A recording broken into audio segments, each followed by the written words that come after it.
This is MTG Burgeoning, and in this video we are going to update and upgrade our Morophon the Boundless Changeling Tribal EDH deck.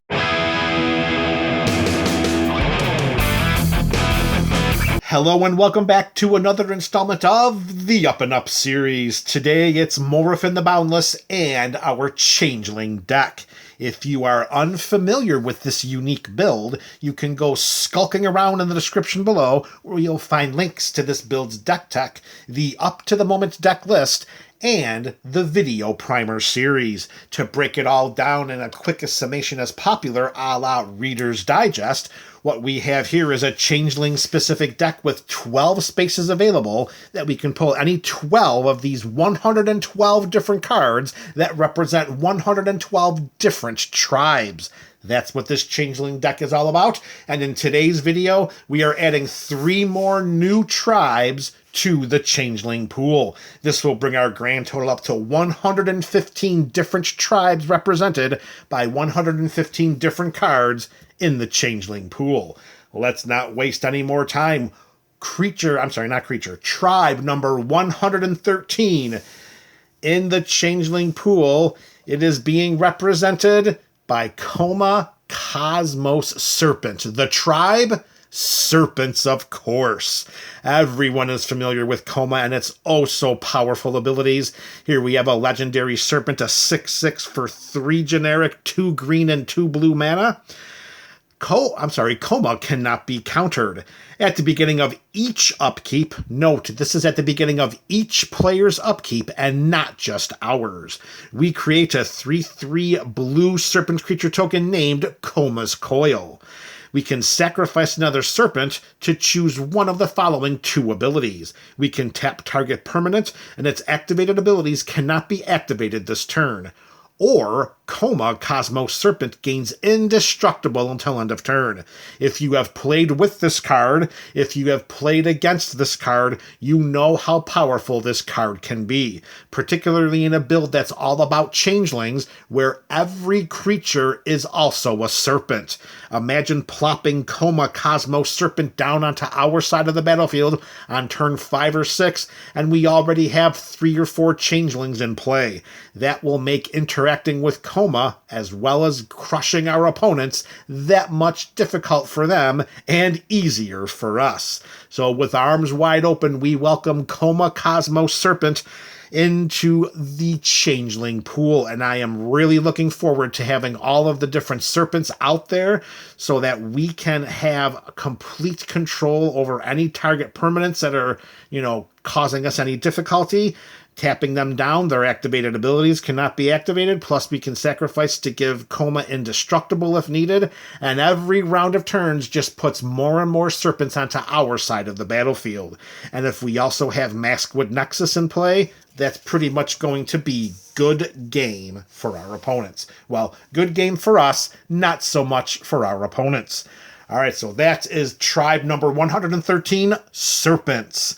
Tribe number 114 is going to be represented by Wick the World Mind. Here we have a 2/4 Rat Warlock for 3 and 1 black mana, and this is this creature is representing the Snail Tribe.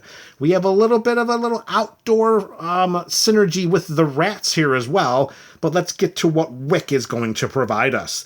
Whenever Wick or another rat we control enters the battlefield, we create a 1/1 black snail creature token if we don't control a snail. Otherwise, we put a +1/+1 counter on a snail we control. We can pay Grixis Colors, which is a blue mana, black mana, and a red mana, and sacrifice a snail to have Wick deal damage equal to the sacrificed creature's power to each opponent. We draw cards equal to the sacrificed creature's power. So with a Changeling in play already, we won't be able to make a snail token, of course, because when Wick comes into play, it says create that snail token if we don't already control a snail. With Changelings being every creature type, we'll already have that snail in play. But that's okay. We are here more for what this what the activated ability can do with those Grixis colors. We sacrifice one of our changelings, we deal damage straight to our opponents, and we gain ridiculous card advantage. Draw cards equal to the sacrificed creature's power. If we have a 4/4, each opponent's life total is going to be reduced by 10% of their starting life total, and we're drawing 4 cards for the investment of 3 mana and a sacrificial changeling. I am most excited to get Wick onto our side of the battlefield because of the ability he provides us with all of the cards we're going to draw and sacrificing those snails and doing damage straight to the faces of our opponents. Wick and the Snail Tribe, welcome to the Changeling Pool. All right, MTGBC, that brings us to our third and final tribe for this video. This is tribe number 115, and it is being represented by Muera Trash Tactician. It's a legendary Raccoon Warrior 2/4 for 1 in Gruul colors. Yes, that's right, folks. Tribe number 115 is the Raccoon Tribe. At the beginning of our first main phase, we add red or green for each raccoon we control. Some mana acceleration will be very welcomed in this build. Whenever we expend 4, we gain 3 life. To expend 4, all we have to do is spend our 4th total mana to cast spells during our turn. In this build, that should not be a problem. Whenever we expend 8, we exile the top 2 cards of our library. Until the end of our next turn, we may play those cards. So with the number of changelings on our side of the battlefield generating us... Excuse me.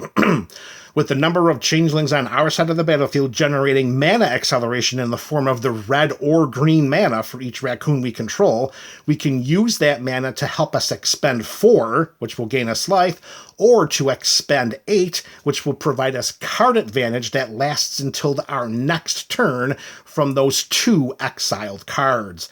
Very, very nice way to have raccoons being represented, giving us mana and giving us cards. I am looking forward to the resources that Muera Trash Tactician is going to provide. There you have it, MTGBC, tribes number 113, 14, and 15 being introduced into the Changeling Pool, serpents, snails, and raccoons. This is MTG Burgeoning, your channel for all things magic.